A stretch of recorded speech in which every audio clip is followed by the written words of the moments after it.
Luísa, daqui do Bastidores, a gente precisa muito da sua colaboração para entender essa medida do ministro Alexandre de Moraes. Se a gente olhar o que aconteceu, o histórico das coisas, fizer uma cronologia rápida, dá para entender, né, que ele... não podia deixar o país, conseguiu uma manobra ali, foi para os Estados Unidos, fez chacota da decisão, posou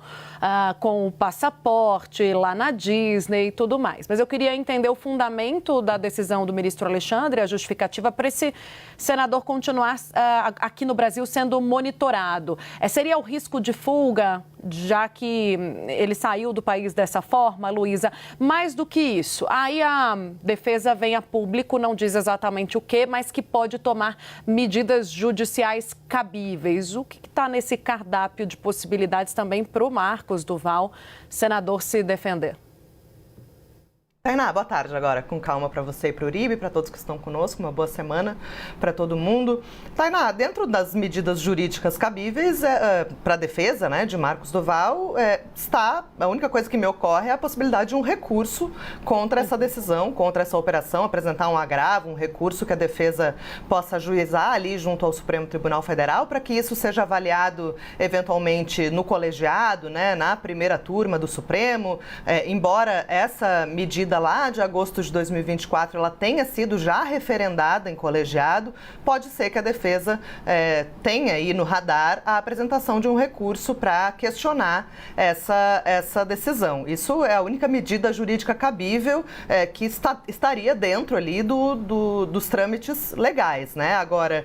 se há alguma coisa sendo articulada fora das 4 linhas da Constituição, para usar a expressão do ex-presidente Jair Bolsonaro, aí a gente precisa acompanhar para ver qual vai ser a estratégia da defesa. O que está em questão nesse momento, e que me parece o mais grave dessa situação, e isso tudo é fruto de uma reportagem que foi revelada ali pelo portal UOL,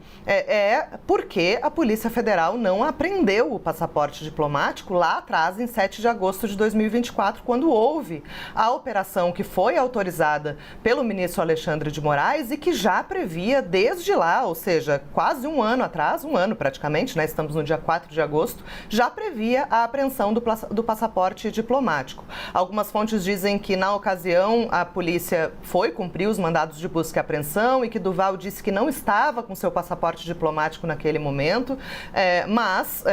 de qualquer maneira, havia uma proibição de sair do país. Quando um ministro relator de uma investigação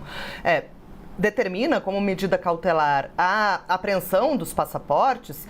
automaticamente isso significa uma proibição de deixar o país. Então, por isso que houve, então, agora, né, como uma medida ainda mais extrema do que a apreensão do passaporte, a instalação da tornozeleira eletrônica, porque Marcos Duval já deu os indícios de que poderia, então, fugir do país para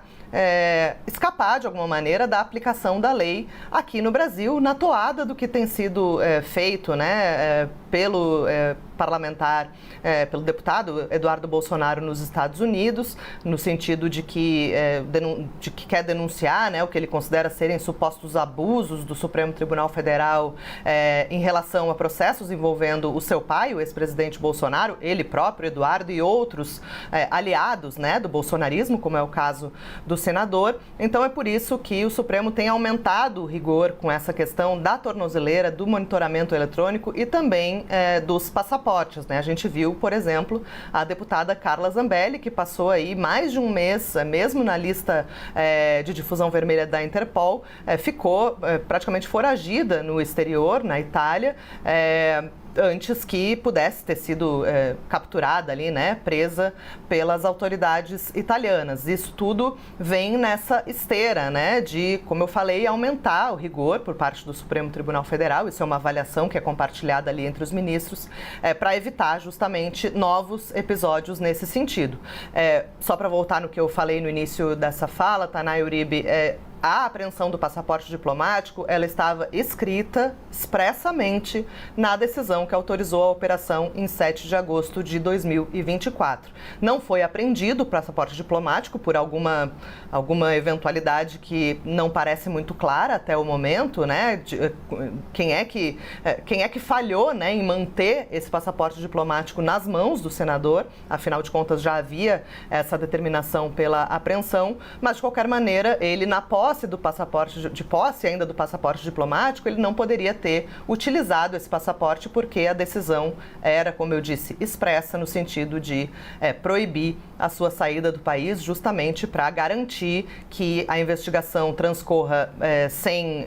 percalços, né, sem obstáculos, e que, em caso de uma eventual condenação nessas investigações que miram Marcos Duval, ele possa ter, o Supremo possa ter a garantia de que é possível que ele responda pelos crimes que eventualmente forem atribuídos a ele